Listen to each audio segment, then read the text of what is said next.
Salut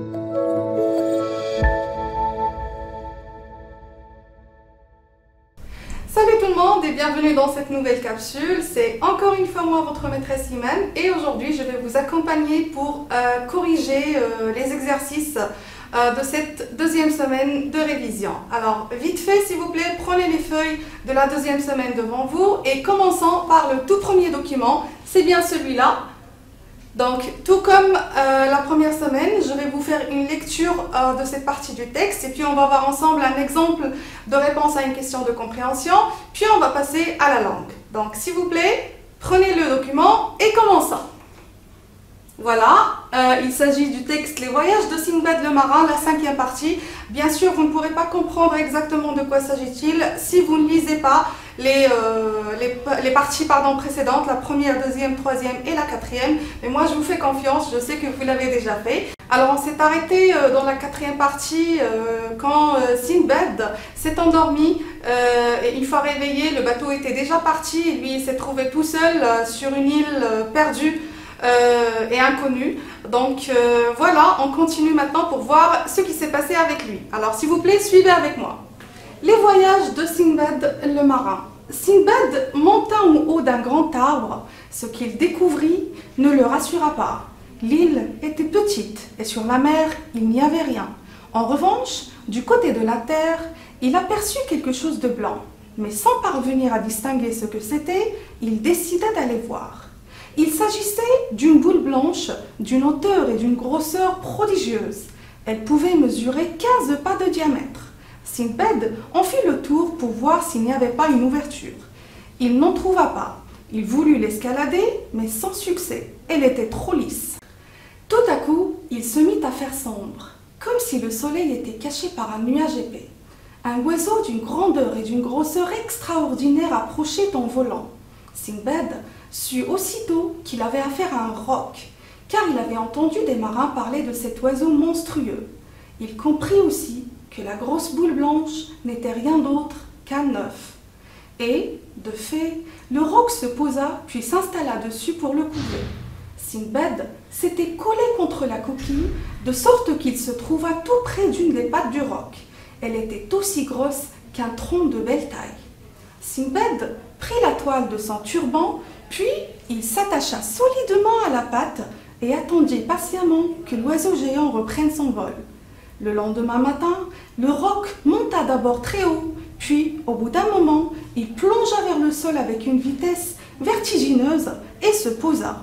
Sinbad ne perdit pas un instant pour défaire le nœud qui le tenait attaché à la patte.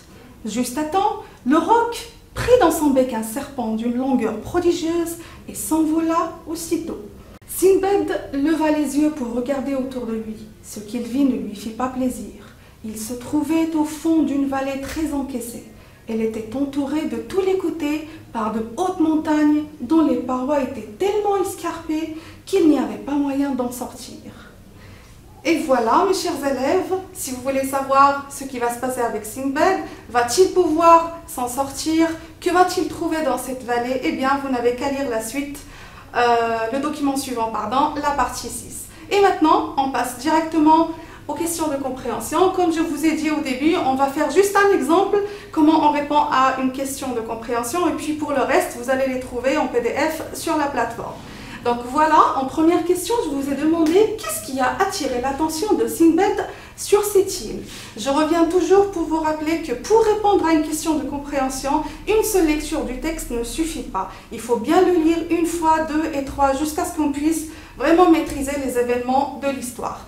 Voilà, donc pour la réponse de cette question, on va la trouver au début du texte, surtout les deux premiers paragraphes, et on va essayer toujours de chercher des indices qui visent vraiment la réponse de notre question.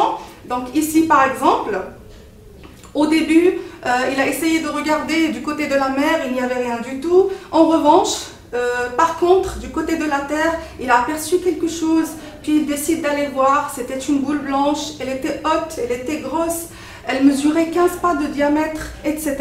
Donc voilà, tous ces indices vont vous servir, vont vous aider à formuler votre phrase, la phrase que vous allez utiliser pour répondre à cette question. Mais bien sûr, comme je dis toujours, vous n'êtes pas obligé de recopier les mêmes mots dans votre phrase, dans votre réponse. Il suffit d'avoir une phrase simple qui a la même idée ou bien le même sens. Donc ici, on peut tout simplement répondre comme cela. Donc, la question nous dit qu'est-ce qui a attiré l'attention de Sindbad sur cette île. Je peux commencer de cette façon.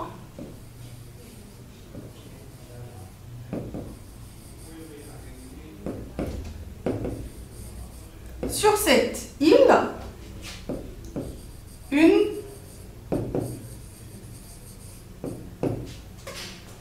très grande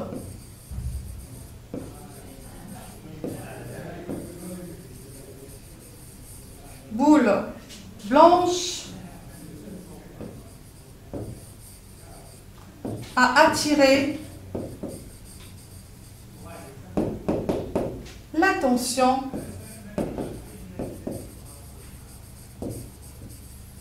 je m'excuse pour l'écriture, j'essaie de faire vite, de Sindbad. Et voilà, point. Donc, pardon, comme je dis toujours, vous n'êtes pas obligé d'avoir exactement la même phrase que moi, vous pouvez tous avoir des phrases différentes, sauf que l'idée doit être la même. Et voilà, vous continuez de la même façon, vous soulignez toujours les indices, et puis vous essayez de formuler vos propres phrases pour répondre aux questions de compréhension. Maintenant, sans tarder, on passe directement à la langue. Et cette fois-ci, je vous ai proposé des exercices de la discipline d'orthographe. Dans le premier exercice, je vous ai demandé d'accorder l'adjectif qualificatif. Et bien sûr, on ne peut pas commencer à répondre sans faire un tout petit rappel de la leçon. Donc, qu'est-ce que c'est qu'un adjectif qualificatif? On va voir dans cet exemple. Le marin courageux portait des vêtements blancs. Alors, dans cette phrase, on voit qu'il y a deux noms. Et puis, dans la même phrase, on a des informations sur ces noms. Par exemple, pour le marin, on peut savoir comment est le marin. Et le mot qui me dit comment est le marin, c'est courageux. C'est ça, l'adjectif qualificatif qui qualifie le mot marin, ou bien le nom marin. La même chose pour le nom vêtements. Comment sont les vêtements? Je peux savoir grâce à ce petit mot-là, qui est placé juste à côté, et qui est l'adjectif qualificatif qui me qualifie le nom vêtements. Maintenant, arrivons à l'accord. Si on va réécrire la même phrase, mais en changeant les noms par d'autres noms. Par exemple, au lieu de dire le marin, on va dire la princesse. Est-ce que l'adjectif courageux va rester le même? Est-ce que je peux dire la princesse courageux? Eh bien, ça fait mal à l'oreille déjà, on ne peut pas. Donc ici, automatiquement, vous allez me dire la princesse.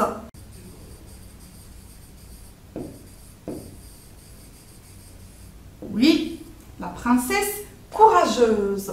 Portait une robe, est-ce qu'on peut dire une robe blanche? Bien sûr, vous allez tous dire que non, on dit une robe blanche. Et voilà, on remarque que quand le nom change, l'adjectif change aussi selon le genre et le nombre. Si le nom est masculin, l'adjectif est masculin aussi. Quand le nom est féminin, l'adjectif est féminin aussi. La même chose quand le nom est pluriel, l'adjectif doit être pluriel aussi. Donc, on dit que l'adjectif qualificatif s'accorde avec le nom qu'il qualifie en genre et en nombre. Maintenant, on passe directement à l'exercice. Donc, on nous a donné à peu près la même chose. Un grand arbre, on nous a remplacé le mot arbre par le mot montagne. On nous a demandé de réécrire l'adjectif. Est-ce qu'on va dire une grande montagne? Bien sûr que non. Ça doit être au féminin. Ça nous donne une grande montagne. Un œuf blanc. Pour les poules, on va dire féminin pluriel, des poules blanches. Et vous faites la même chose pour les noms qui restent. Ça va nous donner un nuage épais, mais une couche, on dit épaisse. Un oiseau monstrueux, une baleine monstrueuse, un nouveau voyage, une nouvelle aventure. Bien sûr, nous aurons l'occasion de revenir sur cette leçon en classe pour parler de plus de détails parce que là on est juste en train de faire un petit rappel et une petite définition de l'adjectif et de son accord. Passons maintenant au deuxième exercice et là on vous a demandé d'écrire le mot qui convient. Ici il s'agit des homophones ou bien des homonymes grammaticaux, les mots qui se prononcent de la même façon mais qui s'écrivent différemment. Comme ici on a le ET, qui est la conjonction de coordination qu'on utilise quand on a deux personnes ou bien deux choses, etc. Le EST qui est l'auxiliaire être. La même chose pour le on et on, le on qui est le pronom personnel, le ONT qui est le verbe avoir au présent, etc. Donc pour savoir quel est le mot que je dois écrire dans ma phrase, le mot qui va convenir au sens, je dois tout simplement bien maîtriser quelle est sa nature grammaticale et aussi quel est son sens. Dans la première phrase par exemple, Sinbad et les marins sont restés sur l'île. Quand je prononce, je vais prononcer le et, je vais prononcer juste. Mais quand j'écris, est-ce que je vais choisir le et, c'est-à-dire Sinbad est avec quelqu'un d'autre, ou bien le EST, Sinbad est quelqu'un d'autre, c'est lui ce quelqu'un d'autre. Et bien ici le sens est bien clair, on parle de Sinbad avec d'autres personnes, donc on va tout simplement écrire la conjonction de coordination.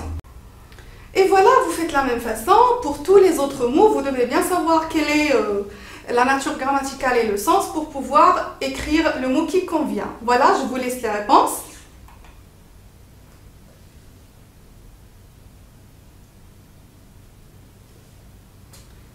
Et voilà, c'est tout pour cette première capsule de cette deuxième semaine, mes chers élèves. Je vous donne rendez-vous tout de suite dans une deuxième capsule pour corriger le deuxième document. À très bientôt.